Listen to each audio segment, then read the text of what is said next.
Estamos em guerra. Uma guerra não começa com tanques atravessando fronteiras nem com corpos espalhados na estrada.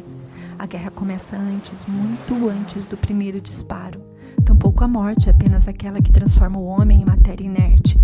Há mortes silenciosas, progressivas, que não interrompem a respiração, mas esvaziam o espírito.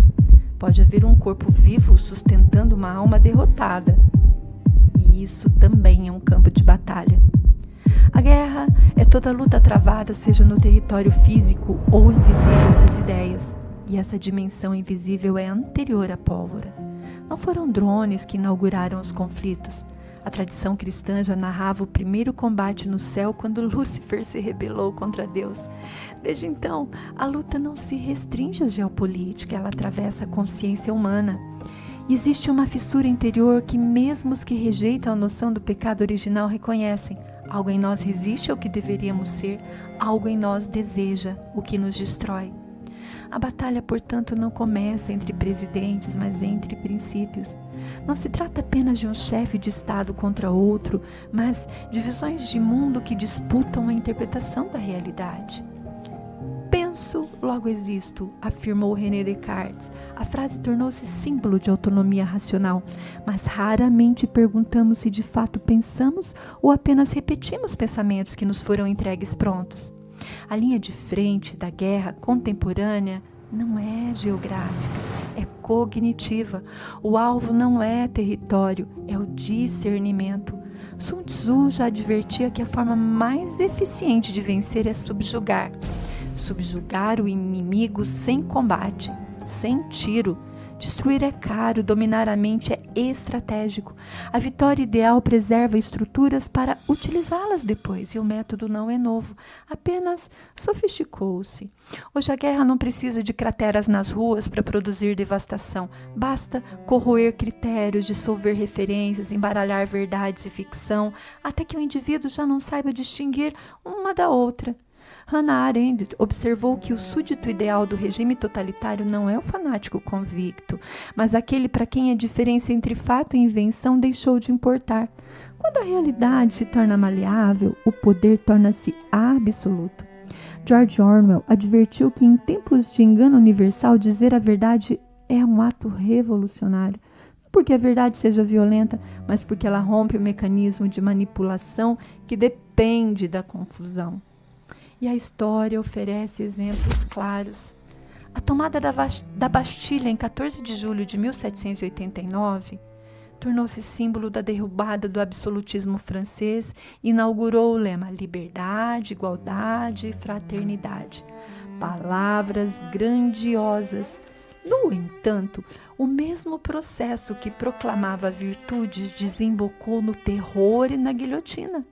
Pensem, não foram reis que encheram as praças de lâminas, mas aqueles que prometeram regenerar o mundo pela razão pura.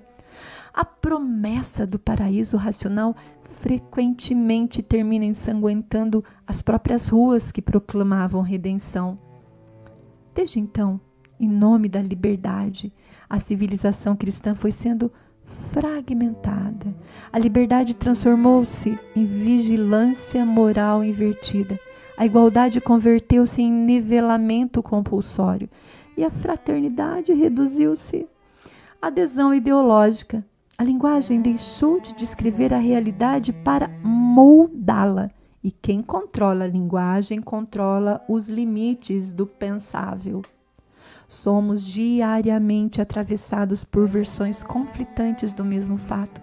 Informações chegam em avalanches simultâneas, contraditórias. Não se exige que compreendamos, apenas que reajamos. A guerra da informação, essa existe.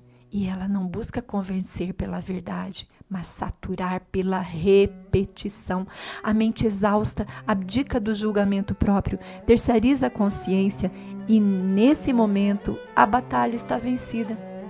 Nascemos para ser livres, mas aprendemos a amar correntes quando elas vêm revestidas de conforto. Nascemos para pensar, mas delegamos o pensamento a narrativas prontas. Nascemos para agir, mas nos tornamos espectadores da própria história. Não sangramos externamente, mas a mente sangra quando perde o critério.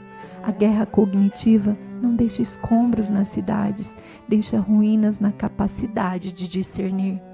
O mais grave é que muitos já não percebem que estão feridos. A anestesia precede a queda. Quando a distinção entre a verdade e a conveniência desaparece, resta apenas a administração das percepções. E um povo que já não sabe o que é verdadeiro pode ser conduzido para qualquer direção.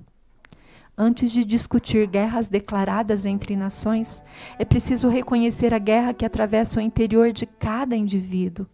Não se escolhe apenas um lado geopolítico, escolhe-se um eixo moral.